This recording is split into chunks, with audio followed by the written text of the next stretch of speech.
Sinisipag si Papa Pia. Oh, maputi nga naman ang ano.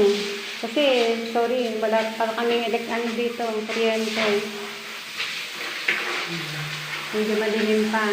Naglagay kami ng, yun, lagay ng sabon. Dito, naglagay na rin ako. Oh, meron na rin siyang naman. Tsaka, mga sabitan, kusina. Ng face towel or towel. Siyempre, si Sarah Mi, oh. Puti-puti siya sa pintura. Medyo madamo pa dito sa labas. Ang aming, ito na naman ang aming binitbit, isang box na na kung ano-ano, mga basahan, mga importante lang naman ng mga gamit. Yan. Curtain, shower, mga baso-baso. So, ito, wala pa naman paglalagyan, hakot-hakot lang. Naglagay na rin ako ng sabitan ng mga sandok.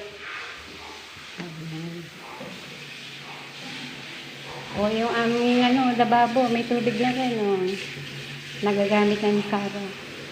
Thank you, Sarah, sa pagsama. Ayan. Papa P. Talaga nilinis niya yung inodoro. Para daw puting-puti, bago mo po. Ayan. Okay, thank you for watching. Yung aming, ang garahe namin, madamo. Madamo pa po ang aming garahe. Wala sa kalsada, hanggang dito. Hanggang doon pa sa likod. So, sarada muna natin. Kaya lang mainit.